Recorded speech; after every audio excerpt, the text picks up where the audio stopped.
श्री संज्ञाल दत्ता जी और मंच पर उपस्थित सभी पार्टियों से, कांग्रेस, सीपीएम, तृणमूल, सभी से आज भारतीय जनता पार्टी ज्वाइन किए हुए एमएलए, जिला पंचायत अध्यक्ष, काउंसिलर, जिला अध्यक्ष, बोर्ड निगम के अध्यक्ष, भाइयों बहनों, और आज के समारंभ के केंद्र बिंदु भाई शुभेंदु अधिकारी जी, और आज इस विराट जनसभा में आए हुए प्यारे भाई और बहनों, आप सभी का मैं हृदय से स्वागत करता हूं। मित्रों, सबसे पहले मैं महान भूमि को प्रणाम करना चाहता हूं, क्योंकि यही भूमि है जहां इसी क्षेत्र में महान शिक्षा शास्त्री हमारे ईश्वर चंद्र विद्यासागर जी का जन्म हुआ। यही भूमि है जहां पर पूरे देश के युवा आज भी प्रेरणा लेते हैं। ऐसे शहीद खुदीराम बोस का जन्म जहां पर हुआ। मित्रों, खुदीराम बोस जी का आज मैं उनके घर पर जाकर आया हूं, उस माटी को कपाल पर लगाकर आया हूं। उनके जज्बे की कल्पना करिए, 18 साल का लड़का हंसते हंसते हाथ में गीता लेकर वंदे मातरम के मंत्र के साथ फांसी के फंदे को चूमकर अपना बलिदान देता है। और उस वक्त देश भर के युवाओं में खुदीराम बोस के नाम की धोती पहनने की एक फैशन पड़ गई थी। यही खुदीराम बोस की ये भूमि है। ये भूमि को मैं बार बार प्रणाम कर कर मेरी बात की शुरुआत करना चाहता हूं। मित्रों, मैं यहाँ पर पूर्व मुख्यमंत्री अजय मुखर्जी, पूर्व सांसद सतीश सामंत और हमारे जनसंघ के पूर्व सांसद दुर्गाचरण बैनर्जी को भी याद करना चाहता हूं। मित्रों, आज हमारे साथ एक एमपी, 9 एमएलए, एक एक्स मिनिस्टर, एक एमपी, एक्स एमपी, एक एमओएस, 15 काउंसिलर, 45 चेयरमैन और जिला पंचायत के 2 अध्यक्ष जुड़े हैं। शुभेंदु भाई के नेतृत्व में कांग्रेस, तृणमूल, सीपीएम, सब पार्टी से अच्छे लोग आज भारतीय जनता पार्टी में नरेंद्र मोदी के नेतृत्व में काम करने के लिए भाजपा जुड़ गए। दीदी कहती है कि भारतीय जनता पार्टी दल बदल कराती है। दीदी, मैं आपको याद कराने आया हूं, आपकी मूल पार्टी कौन सी है? तृणमूल कांग्रेस थी क्या? जब आप कांग्रेस छोड़कर तृणमूल बनाई तब वो दल बदल नहीं था। आज भाई शुभेंदु अन्याय के खिलाफ, बंगाल की जनता के शोषण के खिलाफ आपका साथ छोड़कर मोदी जी के साथ आ रहे हैं। आपको दल बदल लग रहा है दीदी, मगर दीदी ये तो शुरुआत है। चुनाव आते आते आप अकेली रह जाएगी। चुनाव आते आते जिस प्रकार की सुनामी को मैं बंगाल में देख रहा हूं, मित्रों, इसकी कल्पना शायद ममता दीदी ने नहीं करी होगी। इसका कारण इतने सारे लोग क्यों पार्टी छोड़कर भारतीय जनता पार्टी में आते हैं? क्योंकि मित्रों, एक आदमी जब दल बदलता है तो काफी सोच विचार कर बदलता है। क्योंकि ये जो लोग आ रहे हैं वो मां माटी मानुष के नारे के साथ निकले थे। नारा किसी भी पार्टी का हो बुरा नहीं होता, मगर आपने क्या करा? मां माटी मानुष के नारे को टोलबाजी, तुष्टीकरण और भतीजावाद में परिवर्तित कर दिया। ये 10 करोड़ बंगाली लोगों का भविष्य आपको नहीं दिखाई पड़ता है। ये करोड़ों युवाओं का भविष्य आपको नहीं दिखाई पड़ता है। आपकी नजर में अपना भतीजा है, कब इसको मुख्यमंत्री बना दे, कब इसको मुख्यमंत्री बना दे।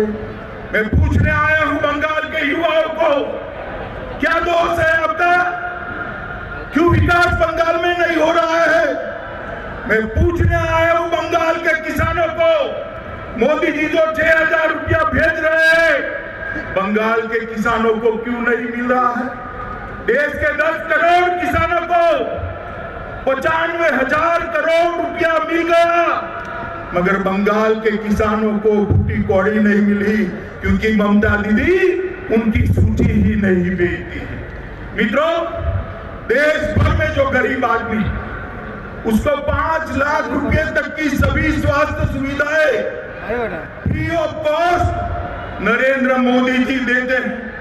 बंगाल के गरीबों को मिलनी चाहिए या नहीं मिलनी चाहिए? जरा बोलिए, जोर से बोलिए, मिलनी चाहिए नहीं मिलनी चाहिए?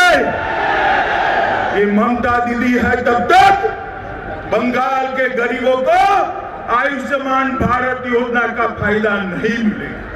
मुझे बताइए, बंगाल के किसान को 6,000 रुपया मोदी जी जो भेज रहे हैं वो मिलना चाहिए या नहीं मिलना चाहिए? जोर से बोलो, मिलना चाहिए या नहीं मिलना चाहिए? मगर किसान भाइयों, जब तक आप एक तृणमूल कांग्रेस को उखाड़ कर नहीं फेंक देते, आपको ये 6,000 रुपया नहीं मिलने वाला है। मित्रों, ढेर सारी योजनाएं, अभी एक किसान के घर पर मैं भोजन कर आया, मैंने पूछा कि 6,000 रुपया मिला है? उन्होंने कहा नहीं मिला। मैंने बोला ये घर कहां से बना है, कब बनाया, कहां से लोन ली? तो उसने कहा लोन नहीं ली, मोदी जी ने प्रधानमंत्री आवास योजना का घर मुझे दिया है, इसमें बैठकर आप भोजन करें। मित्रों, बंगाल के गरीब को मोदी जी जो भेजना चाहते हैं वो नहीं मिलता है। और आज सुबह में अखबार देखता है, कुछ बड़बोले नेताओं ने कहा तृणमूल को कोई हरा नहीं सकता। मैं उनको याद कराना चाहता हूं कि संसद के चुनाव के अंदर आप कहते थे बीजेपी का खाता नहीं खुलेगा। हमारे दिलीप घोष की अध्यक्षता में मोदी जी के नेतृत्व में 18 से ज्यादा सीटें बंगाल की जनता ने। और दीदी, कान खोल कर सुन लो, आज लाखों लोगों की हाजिरी में कहने आया हूं मैं, जब विधानसभा के चुनाव का परिणाम आए, परिणाम देख लेना, इस बार 200 सीटों से ज्यादा सीटों के साथ भारतीय जनता पार्टी की सरकार बनेगी। क्योंकि आपने वादा किया था बंगाल के विकास का, बंगाल का तो कोई विकास नहीं हुआ। यहाँ पर टोलबाजी बढ़ गई, गुंडों को शरण मिली। आपने वादा किया था भ्रष्टाचार हटाने का, मोदी जी ने अम्फान तूफान के लिए जो पैसे भेजे, सारे के सारे तृणमूल के गुंडों के पॉकेट में चले गए। मोदी जी ने कोरोना के कालखंड में गरीबों के लिए 8 महीने तक अनाज भेजा, सारा का सारा अनाज तृणमूल के गुंडे जब्त कर गए, बंगाल के गरीबों को नहीं। हाईकोर्ट ने ऑर्डर करना पड़ा कि इसकी सीएजी से जांच। ममता दीदी, सर मानी चाहिए, आपको सर मानी चाहिए। गरीब के पेट का अनाज आपकी पार्टी के कार्यकर्ता लूट कर ले गए, इसलिए आपको बंगाल की जनता नहीं चाहती। मित्रों, अभी अभी हमारे पार्टी के अध्यक्ष श्रीमान नड्डा जी आए थे, उनके गाड़ी के कोनवे पर बड़े बड़े पत्थर मारकर हमला किया। दीदी, क्या आप समझती हो कि इससे हम डर जाएंगे क्या? हमारे 300 से ज्यादा कार्यकर्ता की जाने गई है, मगर दीदी सुन लो, जितनी हिंसा करोगी भारतीय जनता पार्टी का कार्यकर्ता इतनी जोर से आपका सामना करेगा। मित्रों, यहाँ पश्चिम मेदिनीपुर में हमारे बच्चू बेरा को मार दिया, जगदल से मिलान हल्दर को मार दिया, हावड़ा से किंकर माझी को मार दिया, कूच बिहार से रोहिदास विश्वास को मार दिया, आरामबाग से आमिर अली खान को मार दिया, झारग्राम से रामपदा बेरा को मार दिया, कांची से शेख अजहर को मार दिया, बीरभूम से शंकरी बागड़ी को मार दिया, बिष्णुपुर से गोपाल चंद्र पाल को मार दिया और पुरुलिया से शिशुपाल सोशीस को मार दिया। कितने लोगों को मारा? ये लाखों लोगों की भीड़ देख लीजिए दीदी, पूरी बंगाल आज आपके खिलाफ खड़ा हो गया है। पूरा बंगाल आपको हटाने के लिए एक साथ। আমি প্রথমে কৃতজ্ঞতা জানাবো সভার সঞ্চালক, সাংসদ, তরুণ নেতা, কুর্মী সমাজের প্রাণের নেতা জ্যোতির্ময় মাহাতোকে। আমি শ্রদ্ধা জানাবো রাজ্য সভাপতি, মেদিনীপুরের সাংসদ, আজকের সভার সভাপতি এবং লোকপ্রিয় নেতা আমাদের সম্মানীয় দিলীপ ঘোষ মহোদয়কে।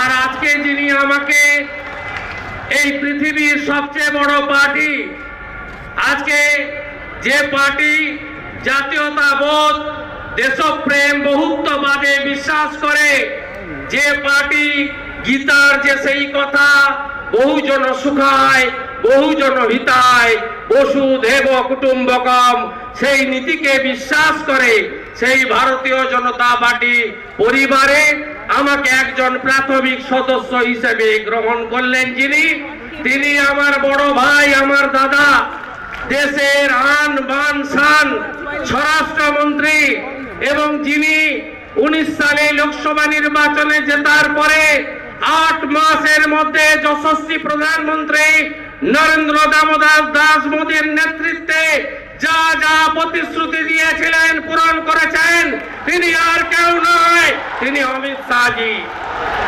অমিত শাহজির সঙ্গে আমার সম্পর্ক কতদিনের। তিনি তখন মহামন্ত্রী পার্টির, অল ইন্ডিয়া জেনারেল সেক্রেটারি। পূর্ব ইউপি চার্চে 14 সালে লোকসভা নির্বাচনে তিনি দলকে জিতিয়েছেন, ইউপিতে ঝড় বইয়ে দিয়েছেন। তখন অশোক রোডের পুরনো পার্টি অফিস, তার সামনে একটা ছোট্ট ঘরে অমিতজি আমাকে দর্শন দিয়েছিলেন। আর সেই দর্শনে সুযোগ করে দিয়েছিলেন এখন উত্তরপ্রদেশের স্বাস্থ্যমন্ত্রী আমাদের সিদ্ধার্থনাথ সিনহা। তিনি কোনোদিন আমাকে বিজেপিতে যোগ দিতে একদিনও বলেননি। তিনি ভাইয়ের মতো ভালোবাসতেন। আমি যখন কোভিডে আক্রান্ত হই, আমার দলের লোকেরা 21 বছর যাদের জন্য করেছি, যাদের জন্য অকৃতদার থেকে গ্রামে গ্রামে ঘুরেছি, তারা আমার খোঁজ নেয়নি। অমিতজি আমার খোঁজ দুবার নিয়েছে, তাকে আমি কোটি কোটি নমন জানাই। এই সভাতে কৈলাস বিজয় বর্গীজি আছেন, তার পরিচয় আলাদাভাবে দেব না। সুসংগঠক আছেন আমাদের সর্বভারতীয় সভাপতি মুকুল রায়, আমাকে সব সময় উৎসাহিত করেছে। শুভেন্দু, আত্মসম্মান বোধ যদি তোর থাকে, তুই তৃণমূলে থাকবি না, তোর কিচ্ছু দরকার নেই, চলে আয়, আমরা সম্মান নিয়ে বেঁচে থাকতে পারবো। আজকে তার কথাও রাখতে পেরেছি। কেন্দ্রীয় মন্ত্রী দেবশ্রী চৌধুরী আছেন, সাংসদরা আছেন, মোর্চার সভাপতিরা আছেন, স্বপনদার মতো নেতারা আছেন। অর্জুন সিং এর মতো 100 কেস করেছে ওর বিরুদ্ধে, মেরে ফেলার চক্রান্ত হয়েছে। আমার ভাই মনীষকে কেড়ে নিয়ে গেছে। 2009 থেকে 14 মনীষ আমার ইউথের প্রেসিডেন্ট ছিল। অর্জুন সিং মাথা নত করে।